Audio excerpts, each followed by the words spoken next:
Magandang umaga! Kumusta po? Narito po ulit ang update natin para sa lagay ng ating panahon. Ngayong umaga po ng August 3, 2026. Sa ngayon po ay patuloy pa rin na dalawang bagyo ang binabantayan sa loob at labas po ng ating area of responsibility. Ang bagyong Luis na nasa silangan na po ng Aurora, about 204 kilometers southeast ng Kasiguran. Nataglay po ang lakas ng hangin na maabot na sa 75 kilometers per hour.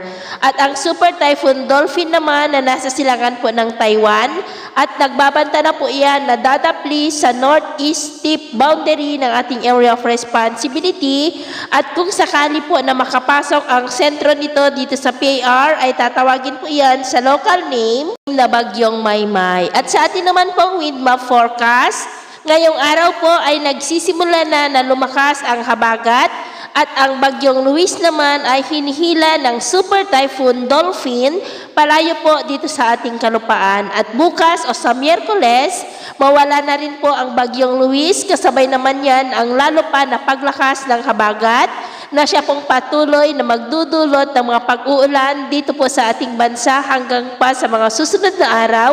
At sa Sabado, posible po na mag-landfall ang Super Typhoon Dolphin dyan po sa may China.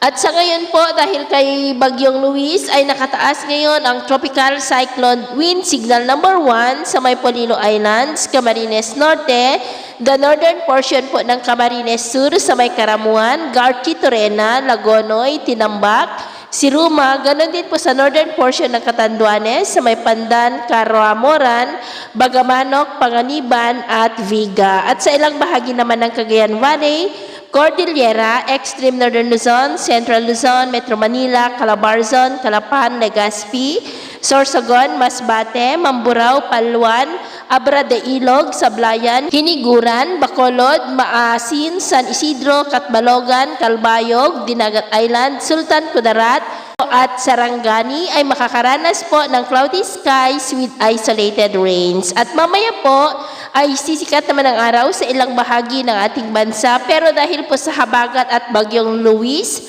ay asahan ang maulap na kalangitan with isolated rain sa may extreme northern Luzon, malaking bahagi po ng northern Luzon, central Luzon, Metro Manila, Calabarzon, ilang bahagi ng Mimaropa, ilang bahagi lamang ng Bicol, coastal areas ng Aklan, Antique, Guimaras, Hinigaran, Valladolid, La Carlota, Bago, Sipalay, Hinobaan, Ormoc, Maasin, Calbayog, Catbalogan, Zamboanga del Sur, Lanao del Sur at Sultan Kudarat. At mamayang hapon po, mas maraming lugar ulit ang makakaranas ng mas maulap na kalangitan with isolated rain sa iba't ibang bahagi ng ating bansa. Kaya mag-ingat po tayo, lalo na sa mga banta pa rin ng mga pagbaha at pagguho ng lupa.